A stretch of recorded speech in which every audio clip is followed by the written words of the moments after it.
Hi, everybody. This is Steve Maggi from SMA Law Firm. Welcome to Building the Bridge. I have the honor of having with me today Michael Soon Lee, real estate broker extraordinaire and author based in the San Francisco area. Thanks for joining us, Michael. It's my pleasure, Steve. So we've known each other for a while. You've been doing this for more than 40 years, and your main focus is working with foreign clients and foreign investors. You also educate brokers about cultural sensitivity. What is the importance to you of empathy in what you do, being able to understand what it feels like to be in your client's shoes professionally, personally, and what's your own immigrant story? Well, let me tell you my immigrant story. It's quite interesting. I'm a fifth generation Chinese American. Okay. My great-great-grandfather came to the United States in 1855. So I'm as American as apple pie, as we like to say in the United States. In fact, I don't even speak Chinese. Okay. Thanks to the California public school system, I speak Spanish.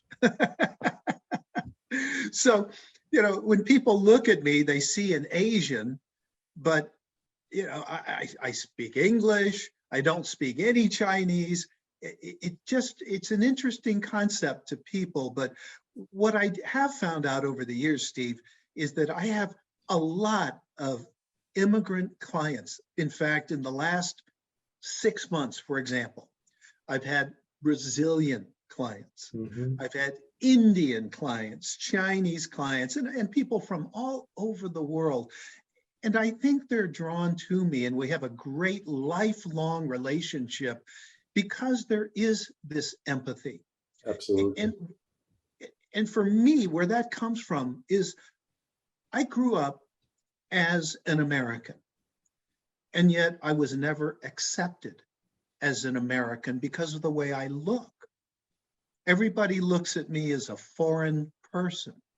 So I've grown up as, as a bridge between other cultures and the American culture. So Americans are comfortable with me because they see me as an American, but immigrants see me as someone who's not necessarily 100% American, who can understand their culture, but also help them to understand the American culture as well. And that empathy, I think that has brought me almost all of my success in life and in my profession as a real estate broker. Unfortunately, though, Steve, not every broker is able to be that empathetic or wants to be that empathetic. Many of them just figure, you're in America, you do things the way Americans do. It's my way or the highway, as many of them like to say. And that's very difficult for an immigrant to be treated that way. It's not fun. You've seen that. Absolutely not. Absolutely not. What were the circumstances of your, I guess, great-grandfather coming to the U.S. at that time, by the way? Well, as you know, in the 1850s, gold was discovered in California, 1848, that area. And they needed workers, but they didn't need gold miners. There were plenty of those, but there was no one to cook, because there were not a lot of women out in the West, and they needed someone to do laundry. Again, not a lot of women out in the West. So they started advertising in China, because Chinese are very good at cooking, as everybody knows, and very good at laundry, as everybody knows. And in our hometown of Canton, now known as Guangdong, China, they put up posters, and it said, "Come to California. Gold has been discovered. You can pick up gold nuggets right off the streets of San Francisco and go home a rich man." Well, as you know, that was not what happened. One of the first forms of false advertising, because gold was not that easy to find, and Chinese were never allowed to own a gold mine or mine for gold. And so unfortunately, we were stuck doing restaurant, laundry business, menial tasks. But that's the way my great-great-grandfather came to the United States looking to become rich and then go home, which was very difficult because doing menial jobs, you could survive, course but you not. could never get enough money to go home. If it had been true, then you would never have been born in the United States, which is very I'd probably be working fascinating. in some rice paddy in China right now, Steve. Fascinating. But what you learn from your ancestors that come here is work ethic, right? Oh No matter man, how hard it gets, you just keep working through it, and that's the ethos of the immigrant. yeah, I am known as the bulldog of real estate. I latch into a transaction, I just never let go. I've had some clients that I've been working with for 2 years to get their house ready to go on the market, and yet I'm still there, they're still there, and it works.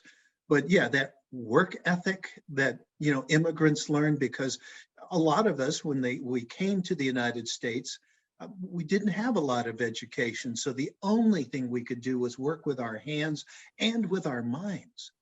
And so we all have that ethic. And so if you can find a broker who also believes in that, I think it's very important, who feels like you do, who can empathize with the hours that you work, and those kinds of things. And a lot of my clients really want a home with good schools and education, very, very important. And so it's a challenge sometimes finding them an affordable home in an area with good schools, because all of those areas are now very expensive, Right. but we make it work. And so that empathy, I think, Steve, is so crucial. I know that's what makes you successful with your clients. I mean, you have been there, you have struggled with the immigrant story and being able to become a citizen in the United States. I know what it's like to be part of a culture and not necessarily feel like you belong as well. And so I'm hypersensitive to cultural differences and just making people feel comfortable. That's why I think I've had clients, the same clients for the same 40 years, sold properties after properties to them and then to their kids. Who knows, maybe their grandkids. We'll see. I do agree with you. And I think that all things being equal, you could have brokers that have the same level of knowledge of their local market, of how real estate works, but empathy is what can make the difference between a good broker and a great one. Yeah. Yeah. And it's just being able to understand and relate to the client and make them feel comfortable, because in the United States, buying a home, buying a commercial building is a very complex transaction. And it's a long transaction. Yeah, And so you become virtually part of their family. I know you do the same when it comes to absolutely. immigration law. You're part of their family. I'm sure you've been invited to weddings and things like that, and quinceaneras. We become part of the family, but you only become part of the family if you have empathy and they believe that you understand them as people, not a transaction, not a paycheck, Well said. but you become part of their family. So important. Amazing, Michael. Thanks so much for your time and knowledge. How does someone who's looking for that empathetic broker, and that they don't want to just be treated as a number or as a transaction, how do they get in touch with you? Quite easy, Steve. Just email me anytime. I'm happy to help. My email is simple. It's the number 88mlee@gmail.com, 88mlee@gmail. Be happy to talk to any of your audience members and help them out any way I can. Wow. Thank you so much for your generosity, for telling us your story, Michael. It's always a pleasure. My pleasure. And thanks for what you do, Steve. I think this work is so important. Thank you. Appreciate that.